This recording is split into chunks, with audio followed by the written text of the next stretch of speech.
آئیے چلتے ہیں 18ویں صدی کے آخر کی جانب، جب یورپ کے دل میں ایک بڑی تبدیلی کی لہر اٹھ رہی تھی۔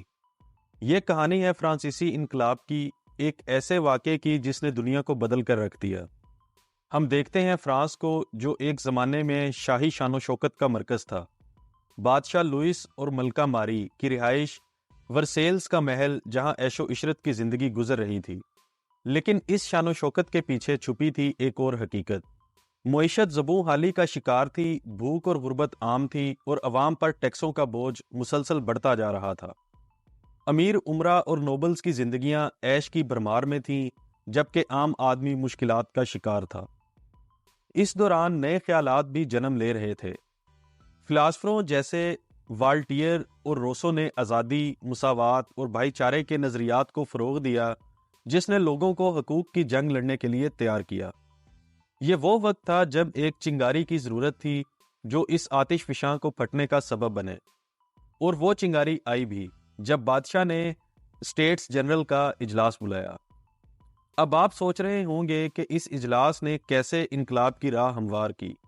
اس کی کہانی میں آگے بتاؤں گا، لیکن یہ جان لیجئے کہ یہ انقلاب صرف فرانس کی تاریخ نہیں بدلے گا، بلکہ پوری دنیا کے نقشے کو نئی شکل دے گا۔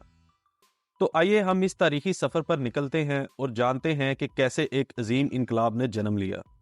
فرانس میں 3 سماجی طبقے تھے۔ پہلا کلیسا کے اعلیٰ عہدیداران، دوسرا امراء اور اشرافیہ، اور تیسرا عام لوگ۔ انہیں اسٹیٹس کہا جاتا تھا۔ جب بادشاہ لوئس نے ملک کی معاشی بحران سے نکلنے کے لیے اسٹیٹس جنرل کا اجلاس طلب کیا، تو ہر کسی کی نگاہیں اس اجلاس پر جم گئیں۔ اس اجلاس میں ہر اسٹیٹ کو ووٹ کا حق دیا گیا، لیکن مسئلہ یہ تھا کہ پہلے 2 اسٹیٹس نے مل کر ہمیشہ تیسرے اسٹیٹ کے فیصلے کو مسترد کر دیا کرتے تھے۔ اس بار تیسرا اسٹیٹ، جس میں عوام کے نمائندے شامل تھے، مزید حقوق کی مانگ کر رہا تھا۔ جب ان کی آواز دبائی گئی تو تیسرے اسٹیٹ نے ایک بہادر قدم اٹھایا۔ انہوں نے خود کو قومی اسمبلی قرار دیا اور یہ اعلان کیا کہ وہ فرانس کے حقیقی نمائندے ہیں۔ یہ ایک انقلابی قدم تھا جس نے بادشاہت کی بنیادوں کو ہلا کر رکھ دیا۔ لیکن اصل ڈرامہ تو اب شروع ہوا جب قومی اسمبلی کو ان کے اجلاس گاہ سے نکال دیا گیا۔ تو انہوں نے ایک عجیب جگہ کا انتخاب کیا، ایک ٹینس کورٹ۔ یہاں انہوں نے ٹینس کورٹ کی قسم لی، جس میں عہد کیا گیا کہ وہ تب تک نہیں ہٹیں گے جب تک کہ فرانس کے لیے ایک نیا آئین تشکیل نہیں دے دیتے۔ یہ قسم ایک علامت بن گئی انقلاب کی جدوجہد کی۔ یہ واقعہ نہ صرف قومی اسمبلی کے عزم کو دکھاتا ہے، بلکہ یہ بھی ثابت کرتا ہے کہ عوام کی طاقت کسی بھی بادشاہت سے زیادہ مضبوط ہو سکتی ہے۔ اب ہم بات کرتے ہیں ایک انقلابی دن کی، جو کہ تاریخ میں امر ہو گیا، بستیال کی طوفانی حملے کا دن۔ یہ کہانی ہے عوام کی طاقت کی جب وہ سرکشی کا علم بلند کرتے ہیں۔ اس وقت فرانس میں ہر طرف بے چینی کا ماحول تھا۔ قومی اسمبلی کی بنیاد رکھی جا چکی تھی اور عوام میں آزادی کی خواہش سلگ رہی تھی، لیکن بادشاہت اور نوابوں نے انقلابیوں کے خلاف سخت اقدامات کرنے شروع کر دیے۔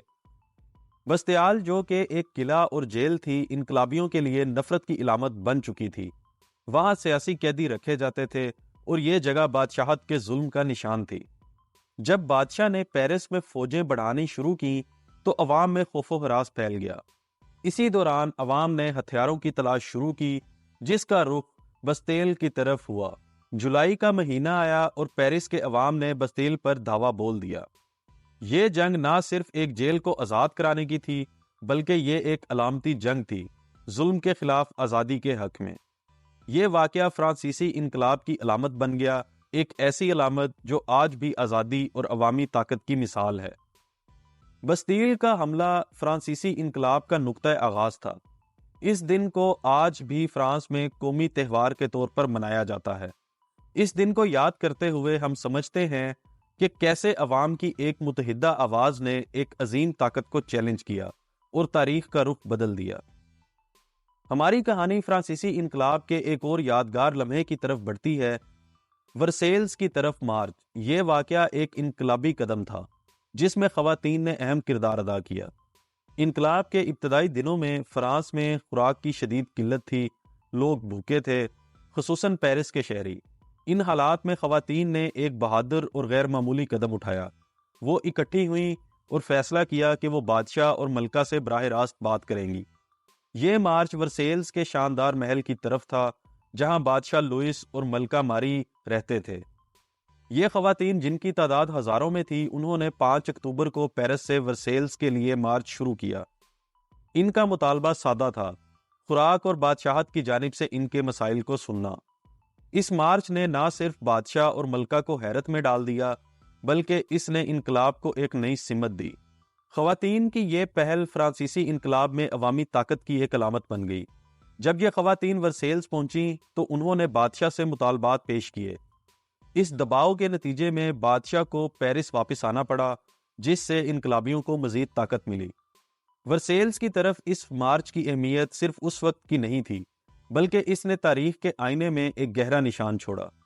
یہ واقعہ نہ صرف خواتین کی جرأت کا مظاہرہ تھا، بلکہ یہ دکھاتا ہے کہ کیسے عام لوگوں کی آواز اگر متحد ہو تو بڑی سے بڑی طاقت کو بھی ہلا سکتی ہے۔ اب آتے ہیں ہم فرانسیسی انقلاب کے سب سے خوفناک اور تاریک دور کی جانب، دہشت کا دور، جسے رین آف ٹیرر کہا جاتا ہے۔ یہ وہ وقت تھا جب انقلابی جوش و خروش کے بادل چھائے ہوئے تھے، لیکن اس جوش و خروش کے ساتھ خوف و ہراس بھی تھا۔ میکسیملین اور روبیسپیئر اور جیکوبنز نے اس دور کی قیادت کی۔ روبیسپیئر ایک انتہائی اہم اور متنازع شخصیت تھے، جن کا نظریہ تھا کہ انقلاب کی حفاظت کے لیے سختی ضروری ہے۔ اس دور میں عوامی سلامتی کی کمیٹی کا قیام عمل میں آیا، جس کا مقصد فرانس کو داخلی اور خارجی دشمنوں سے بچانا تھا۔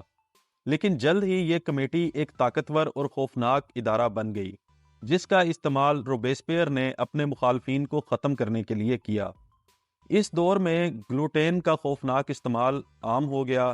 ہزاروں لوگوں کو، جن میں بہت سے انقلابی بھی شامل تھے، بغیر کسی معقول مقدمے کے سر قلم کر دیا گیا۔ یہ وہ وقت تھا جب خوف ہر طرف پھیلا ہوا تھا اور کوئی بھی روبیسپیئر کی نظروں میں مشکوک ہو سکتا تھا۔ لیکن ہر طاقتور دور کی طرح دہشت کا یہ دور بھی ختم ہوا۔ روبیسپیئر خود اس گلوٹن کا شکار ہو گئے جس کا وہ استعمال کرتے تھے۔ ان کی موت نے دہشت کے اس دور کو ختم کر دیا اور فرانسیسی انقلاب کا ایک نیا باب شروع ہوا۔ دہشت کا یہ دور فرانسیسی انقلاب کا سب سے زیادہ متنازع اور خون ریز دور تھا، لیکن اس نے انقلاب کے بعد کی دنیا کو شکل دینے میں بھی اہم کردار ادا کیا۔ روبیسپیئر کی زندگی ایک سادہ وکیل کے طور پر شروع ہوئی۔ وہ ایک ذہین اور فصیح خطیب تھے جن کے خیالات میں انقلابی جذبہ موجود تھا۔ جب وہ جیکوبنز کلب کا حصہ بنے تو ان کے سیاسی کیریئر نے ایک نیا موڑ لیا۔ روبیسپیئر نے جلد ہی خود کو ایک انقلابی رہنما کے طور پر منوایا۔ ان کی پالیسیاں، جن میں عوام کے حقوق کی بات کی گئی تھی، نے انہیں عوام میں مقبول بنایا، لیکن اس کے ساتھ ہی ان کے طاقت کے استعمال میں سختی اور بے رحمی بھی نظر آنے لگی۔ روبیسپیئر کے عروج کا وقت تھا جب وہ عوامی سلامتی کی کمیٹی کے سربراہ بنے۔ انہوں نے اس ادارے کو استعمال کرتے ہوئے دہشت کا دور شروع کیا، جہاں ہزاروں لوگوں کو بغیر کسی مقدمے کے سزائے موت سنا دی گئی۔ لیکن ہر انقلابی کہانی کی طرح روبیسپیئر کی کہانی میں بھی زوال آیا۔ ان کی بے رحمی اور سختی نے ان کے اپنے ساتھیوں کو بھی ان کے خلاف کر دیا۔ آخر کار انہیں گرفتار کیا گیا اور ان کا انجام بھی گلوٹین کے نیچے ہوا، جس کا وہ خود بھی استعمال کرتے تھے۔ فرانسیسی انقلاب کی داستان میں اب ہم بات کرتے ہیں اس کے فوجی پہلو کی۔ فرانسیسی انقلابی جنگوں کی۔ ان جنگوں نے نہ صرف فرانس بلکہ پورے یورپ کے مستقبل کو نیا رخ دیا۔ انقلاب کے بعد فرانس نے خود کو یورپ کے کئی بڑے طاقتوروں کے خلاف تنہا پایا۔ برطانیہ، پروشیا، آسٹریا اور دیگر ممالک نے فرانس کے خلاف اتحاد بنا لیا، کیونکہ وہ فرانسیسی انقلاب کے اثرات سے خائف تھے۔ اس دور میں فرانس کی فوج نے کئی حیران کن کامیابیاں حاصل کیں۔ ان کی فوجی مہمات نے یورپ کے نقشے کو بدل دیا اور انقلابی خیالات کو فروغ دیا۔ لیکن اس کہانی کا اصل ہیرو کوئی اور نہیں، نپولین بوناپارٹ تھا۔ نپولین ایک نوجوان اور جوشیلا فوجی افیسر جلد ہی اپنے فوجی صلاحیتوں کی وجہ سے ابھر کر سامنے آیا۔ اس نے اٹلی اور مصر میں فتوحات حاصل کی، جس نے اسے فرانس میں ایک ہیرو کا درجہ دیا۔ نپولین کی کامیابیاں صرف میدان جنگ تک محدود نہیں رہیں، اس نے فرانسیسی سیاست میں بھی اپنا اثر چھوڑا، جس کے نتیجے میں یہ اقتدار میں آیا۔ فرانسیسی انقلابی جنگوں نے یورپ کی سیاست اور سرحدوں کو ہمیشہ کے لیے بدل دیا۔ یہ جنگیں نہ صرف فرانس کے لیے بلکہ پورے یورپ کے لیے ایک نئے دور کی شروعات تھیں۔ ان جنگوں نے یورپ کو ایک نئے طریقے سے متحد کیا اور انقلابی خیالات کو مزید پھیلا دیا۔ نپولین کا عروج فرانسیسی انقلاب کی ایک اہم کڑی تھا جس نے اس انقلاب کو نئی جہت دی اور یورپ کی تاریخ کو نیا موڑ دیا۔ جب ہم فرانسیسی انقلاب کی کہانی کو آگے بڑھاتے ہیں تو پہنچتے ہیں ایک اہم موڑ پر، تھرمیڈورین رد عمل اور ڈائریکٹری کے قیام کی جانب۔ یہ وہ دور تھا جب دہشت کے دور کے خلاف ایک شدید رد عمل دیکھنے میں آیا اور فرانس ایک نئے دور میں داخل ہوا۔ تھرمیڈورین رد عمل کی شروعات ہوئی روبوسپیئر کی موت کے ساتھ۔ عوام اور سیاسی رہنماؤں میں ایک عام خیال پایا جاتا تھا کہ دہشت کے دور نے انقلاب کے اصل مقاصد کو نقصان پہنچایا ہے۔ اس رد عمل نے انتہائی سختیوں اور دہشت گردی کی پالیسیوں کو ختم کرنے کی کوشش کی۔ اس کے بعد آیا ڈائریکٹری کا دور۔ ڈائریکٹری میں 5 رہنما تھے جنہیں ڈائریکٹرز کہا جاتا تھا۔ اس حکومت میں چند لوگوں کے ہاتھ میں طاقت تھی۔ ڈائریکٹری کا دور اقتصادی اور سماجی طور پر متضاد تھا۔ معیشت میں بہت سارے مسائل تھے جیسے کہ مہنگائی اور کرنسی کی قدر میں کمی۔ سماجی طور پر بھی یہ دور کافی پیچیدہ تھا جہاں مختلف سیاسی گروہ اپنے اپنے اہداف کے لیے جدوجہد کر رہے تھے۔ اب ہم بات کرتے ہیں اس واقعے کی جس نے فرانسیسی انقلاب کے دور کا اختتام کیا، ایک نئے دور کی شروعات کی۔ 18 برومیئر جس نے نپولین بوناپارٹ کو طاقت کی بلندیوں تک پہنچایا۔ ڈائریکٹری کی حکومت کی ناکامیاں اور فرانس میں جاری انتشار نے نپولین بوناپارٹ کے لیے ایک سنہری موقع فراہم کیا۔ نپولین جو اس وقت تک فرانس کے ایک معروف فوجی ہیرو بن چکے تھے، انہوں نے اس موقع کو بخوبی استعمال کیا۔ نپولین نے ایک بہادر اور جرأت مندانہ قدم اٹھایا۔ انہوں نے پیرس میں فوج کی مدد سے ڈائریکٹری کی حکومت کو ختم کر دیا۔ نپولین کی قیادت میں فرانس نے ایک نئی سمت اختیار کی۔ انقلابی اصولوں کو برقرار رکھتے ہوئے نپولین نے ملک میں ایک مضبوط اور مرکزی حکومت قائم کی۔ اس دور میں فرانس نے معاشی اور فوجی طور پر بہت ترقی کی۔ نپولین کا عروج فرانسیسی انقلاب کے بعد کی تاریخ میں ایک اہم موڑ تھا۔ ان کی حکمرانی نے فرانس کو نہ صرف داخلی استحکام دیا بلکہ یورپ میں فرانس کے کردار کو بھی نئی جہتیں دیں۔ یوں 18 برومیئر اور نپولین کا عروج فرانسیسی انقلاب کی ایک عظیم کہانی کا اختتام اور ایک نئے دور کی شروعات تھی۔ فرانسیسی انقلاب کی داستان ایک ایسی داستان ہے جس کے اثرات آج بھی ہماری دنیا پر موجود ہیں۔ انقلاب نے فرانس اور دنیا بھر میں کئی اہم تبدیلیوں کا آغاز کیا جو آج بھی ہمارے سیاسی اور سماجی نظاموں پر اپنی چھاپ چھوڑ رہی ہیں۔ فرانسیسی انقلاب نے ایک نئے دور کی بنیاد رکھی جہاں اقتدار کی بنیاد بادشاہت سے ہٹ کر عوام کے حقوق اور آزادی کی جانب مبذول ہوئی۔ اس انقلاب نے جمہوریت، برابری اور بھائی چارے کے اصولوں کو فروغ دیا جو آج کی دنیا کے سیاسی نظام کی بنیاد ہیں۔ انقلاب نے نہ صرف فرانس بلکہ پورے یورپ اور بعد میں پوری دنیا میں جمہوریت اور قومی سیاست کے نئے راستے کھولے۔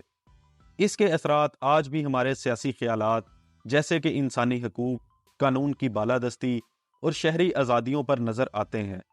لیکن انقلاب کی تاریخ ایک مکمل طور پر مثبت کہانی نہیں ہے۔ دہشت کے دور اور انتہائی سیاسی تبدیلیوں نے یہ دکھایا کہ کس طرح انقلابی جذبے کا نتیجہ خون ریزی اور انتشار میں بھی نکل سکتا ہے۔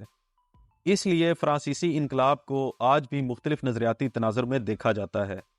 آج فرانسیسی انقلاب کو تاریخ کا ایک اہم موڑ سمجھا جاتا ہے جس نے دنیا کو نئے سیاسی اور سماجی افکار سے روشناس کرایا۔ یہ انقلاب ہمیں یہ بھی سکھاتا ہے کہ تبدیلی کے لیے جدوجہد میں توازن اور اعتدال کی کتنی اہمیت ہے۔ فرانسیسی انقلاب کی وراثت آج بھی ہمارے درمیان موجود ہے، ہماری سیاست، ہمارے قانون اور ہمارے سماجی نظام میں۔ یہ انقلاب ہمیں اس بات کی یاد دلاتا ہے کہ کیسے تاریخ کے موڑ پر ایک قوم کی کوششیں دنیا کو بدل سکتی ہیں۔